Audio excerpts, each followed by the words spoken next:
हुकूमत की मुलाजमतों में उनको उनका हिस्सा मिले तो उनको अपनी सियासी लीडरशिप बनाना पड़ेगा। अगर वो चाहते हैं कि सीमांचल में वो तमाम सहूलतें सीमांचल वासियों को मिले जो बिहार के दूसरे इलाकों की जनता को मिलती है, तो फिर सीमांचल की जनता को अपनी एक सियासी लीडरशिप को मजबूत बनाना पड़ेगा। मेरे अजीज दोस्तों और बुजुर्गों, मेरी आवाज़ थोड़ा खराब है, बैठी हुई है। मुसलसल 3 दिन से जलसे करने की वजह से तो मैं आपसे गुजारिश करूंगा कि आप एक 10 मिनट के लिए मैं जो कह रहा हूं मेरी इस बात को सुन लीजिए। अजीज़ान मिल्लत, पिछले 60 साल से बिहार में जो तमाशा हो रहा है आप उसको देख रहे हैं।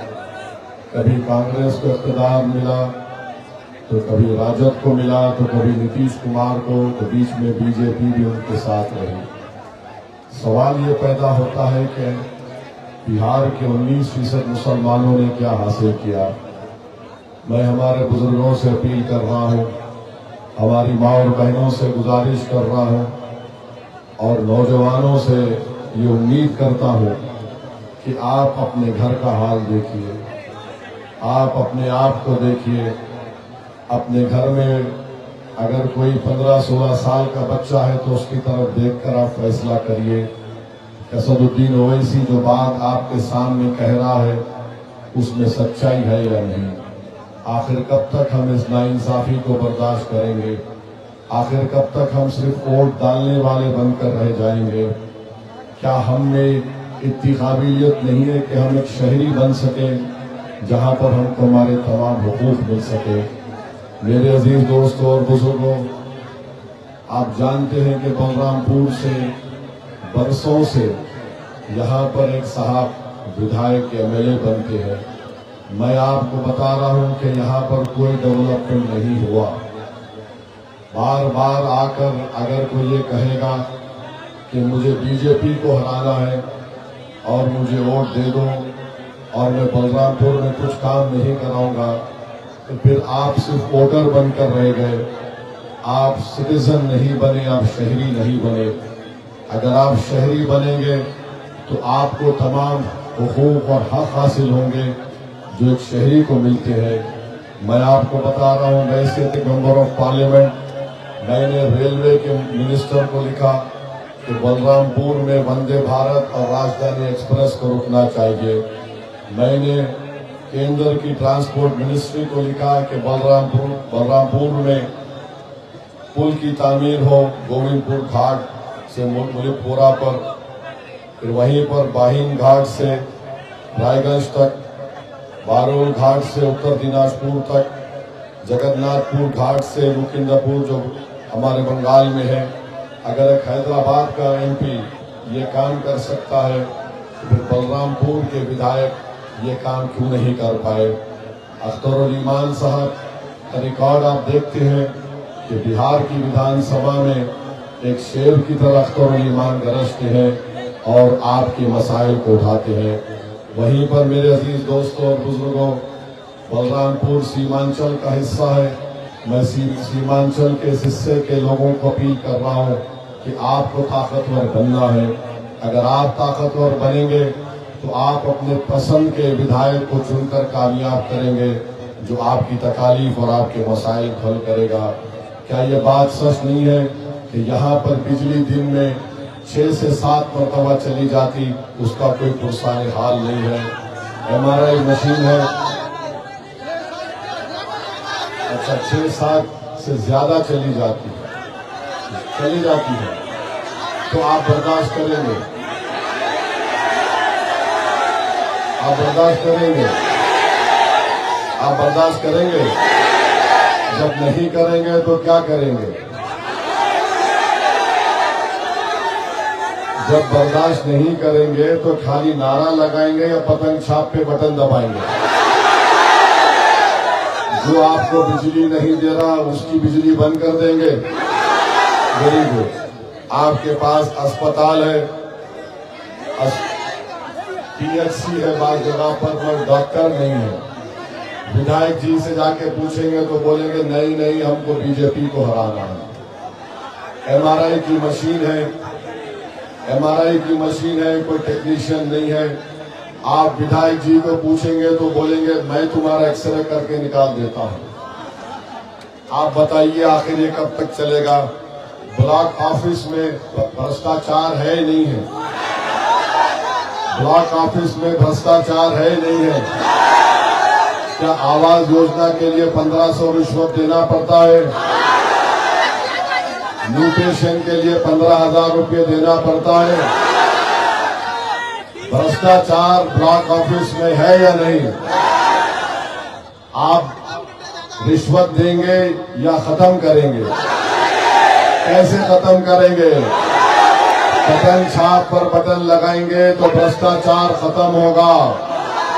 ब्लॉक ऑफिस में जो पैसे आप दे रहे हैं उसमें सबका हिस्सा है, नीचे से लेके ऊपर तक, पटना से लेके बलरामपुर तक। उर्दू में कहावत है कि चोर चोर मिलकर गांव बांट लिए, ये काम हो रहा है। फिर आप जानते हैं कि 2017 से काचाना का गोमती ब्रिज, उसका हाल बुरा है, उसका काम नहीं होता। गवर्नमेंट कॉलेजेस नहीं है बलरामपुर में। क्या यह बात सच नहीं है कि कल महेशपुर में एक बच्चे को बिजली का शॉक लगा और उसकी मौत हो गई? तो अब आप ऐसे ही अपने बच्चों को मरने देंगे या कुछ करेंगे? क्या करेंगे? क्या करेंगे?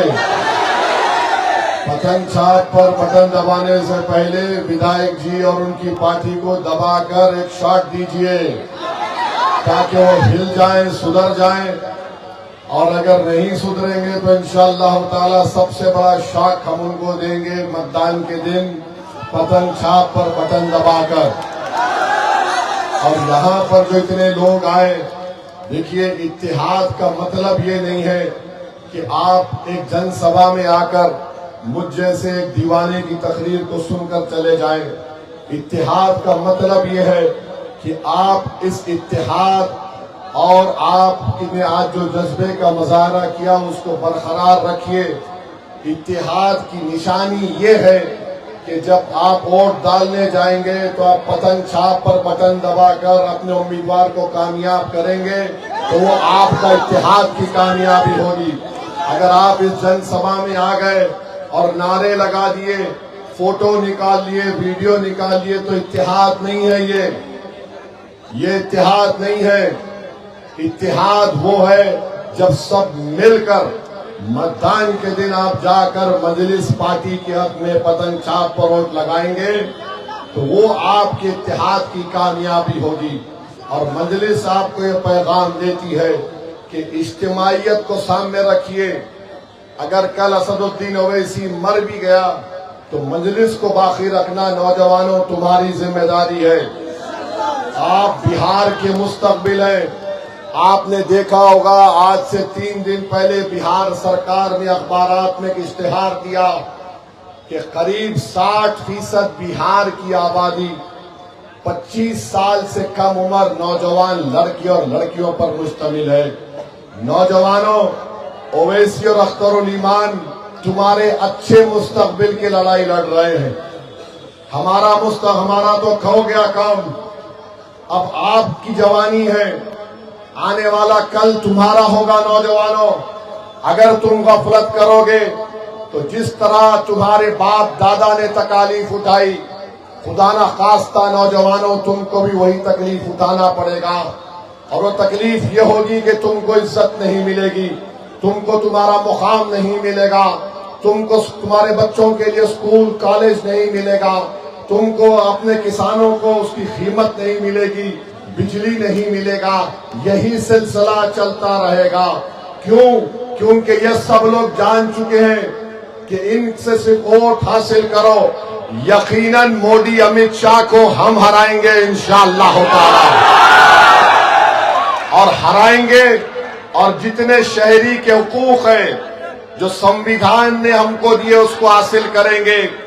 जिस पार्टी को आपने वोट दिया वो सिर्फ वोट हासिल किया, आपके हुकूक नहीं दिए। मजलिस ये कह रही है कि वोट भी दो बीजेपी आरएसएस को हराएंगे, जिसने धोखा दिया उनको हराएंगे और आपके हुकूक आपको दिलाएंगे। देखो नौजवानों, बुजुर्गों, माँ और बहनों, फर्क को महसूस करो। एक सिर्फ वोटर होता है, एक शहरी होता है सिटीजन। वोटर सिर्फ वोट डाल के जाके सो जाता और वो इस उम्मीद पर घर को जाके सो जाता कि कुछ बदलेगा नहीं। अगर तुम शहरी बनोगे, मैं तुमसे वादा कर रहा हूं, हम सीमांचल पर एक इनकलाब लाएंगे, सबको नीचे से लेकर ऊपर तक बदल देंगे। आप तैयार हैं नीचे से लेकर ऊपर तक बदलने के लिए? आप तैयार हैं कि हम सब बदल दें, भ्रष्टाचार को खत्म करें, बिजली बराबर मिले, पुल बने? तो फिर आपको इनकलाब पैदा करना पड़ेगा। तो तैयार हैं नौजवानों, बुजुर्गों, आप तैयार हैं? सिर्फ यहां पर हाथ उठाकर घर में जाके सो नहीं जाना, सो नहीं जाना। इस सोच को बरकरार रखो इलेक्शन और मतदान के दिन तक, तभी जाकर हम बदलाव लाएंगे। अपनी ताकत का मुजाहरा कब करोगे बिहार के मुसलमानों? तुम 19% हो। याद रखो, अगर तुम मुत्तहिदा तौर पर अपने वोट का इस्तेमाल करोगे तो कोई हुकूमत नहीं बना सकेगा, कोई मुख्यमंत्री नहीं बन सकेगा। तुम्हारा हाल एक हाथी की तरह है। हाथी को अपनी ताकत का अंदाजा नहीं होता। तुम में बहुत ताकत है, तुम सिर्फ एक करवट लो, तुम सिर्फ खड़े हो जाओ। देखो नीचे से ऊपर तक एक इनकलाब आएगा, तूफान आएगा, जो नौजवानों तुम्हारे मुस्तकबिल को अच्छा करेगा। तो ये लड़ाई नौजवानों की है, ये लड़ाई उन 25 साल से कम उम्र बच्चों की है, जो कल आने वाला कल उनका हो सकता है। अगर तुम बेदार नहीं होगे, अगर तुम इसी तरह वोटर बनोगे तो फिर कुछ नहीं मिलेगा। आप वोटर बनेंगे या शहरी बनेंगे, हमको बताओ। आप वोटर बनेंगे या शहरी बनेंगे, बताओ। बीजेपी से मत डरो, अल्लाह से डरो, और बीजेपी हारेगी इंशाअल्लाह ताला। और हम मोदी अमित शाह को बोलते हैं कि जब सीमांचल को आप आते हैं तो सीमांचल की जनता को बदनाम मत करो मोदी, कि यहां पर घुसपैठी आ गए। इस सीमांचल की सरजमीन पर एक एक बच्चा, एक एक हमारी माँ, हमारी बहन, एक एक बुजुर्ग भारत का है, कोई बांग्लादेशी नहीं है। कोई बांग्लादेशी है?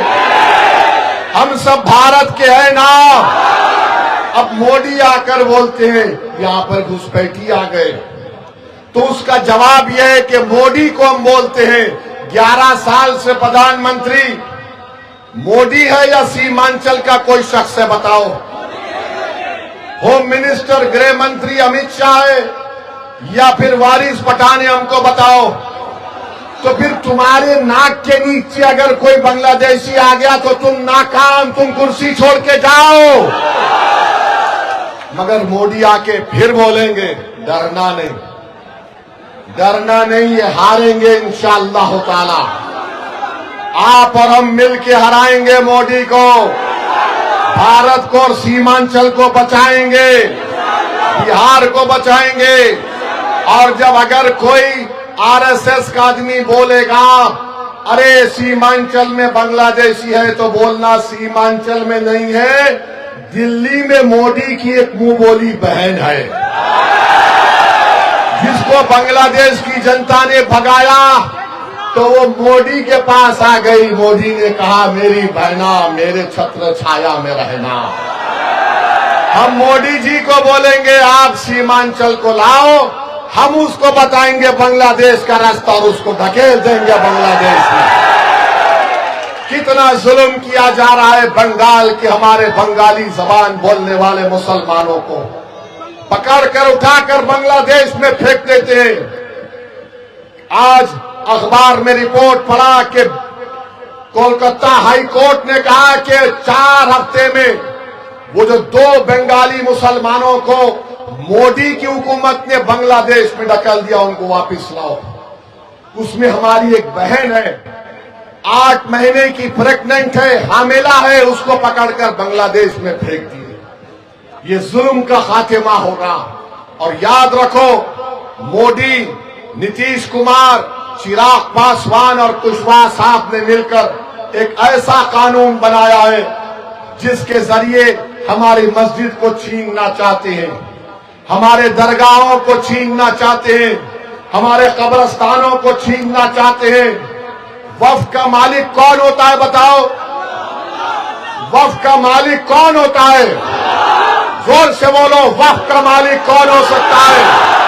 जोर से बोलो ताकि दिल्ली तक आवाज जाए, वक्फ का मालिक अल्लाह।